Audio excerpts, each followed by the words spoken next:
Hello and welcome to MyStockScanner and to a quick little commentary video about the defense sector that we did a webinar about just the other day. Now, as you know, in MyStockScanner we have a theme, a monthly theme, and this month it was defense stocks, and something new has come up, and that is what happens when we are dealing with stocks.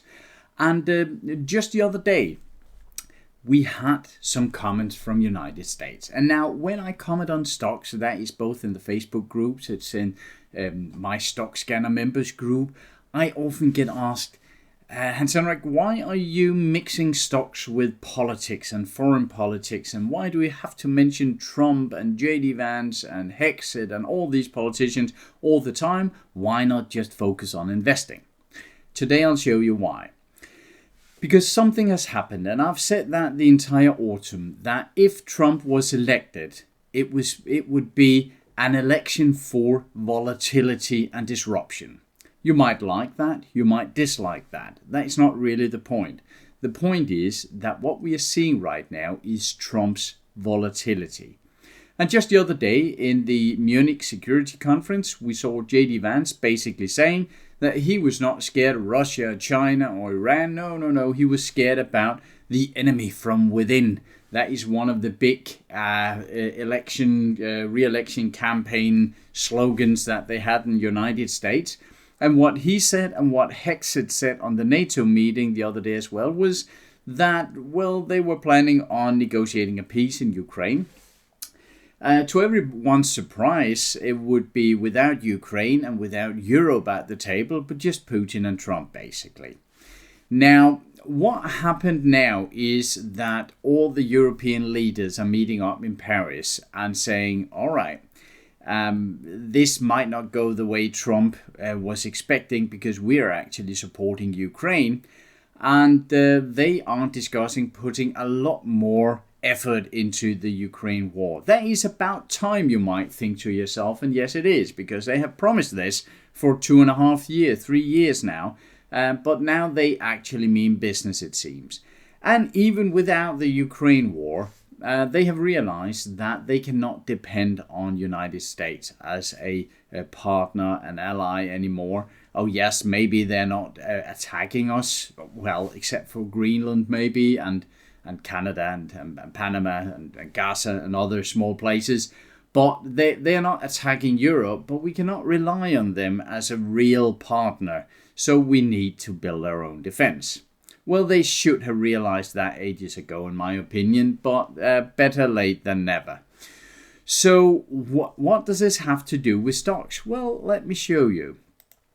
The last days here, we have seen that the big, solid US defense stocks have taken a beating. The reason for that is that when the US citizens are saying, we don't want to waste so much time on Ukraine, it's not really money wasted on Ukraine. It is weapons that were about their last expiration date that are sent to Ukraine, and then new weapons are produced in US weapons defense factories, and that has created 50 to 100,000 jobs in US.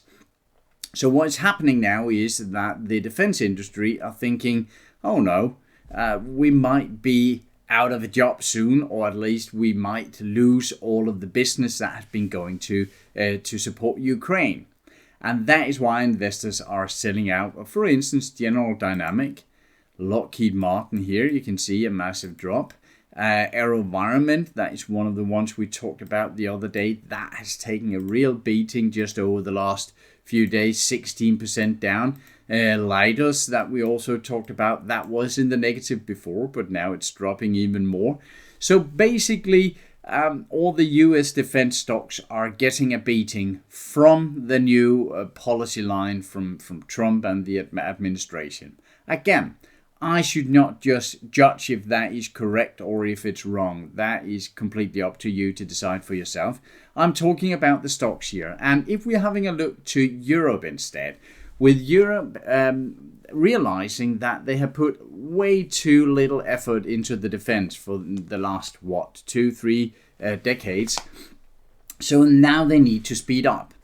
if they are going to spend billions and billions of euros on defense, do you think they will buy it in US factories where they can support Trump that they utterly dislike?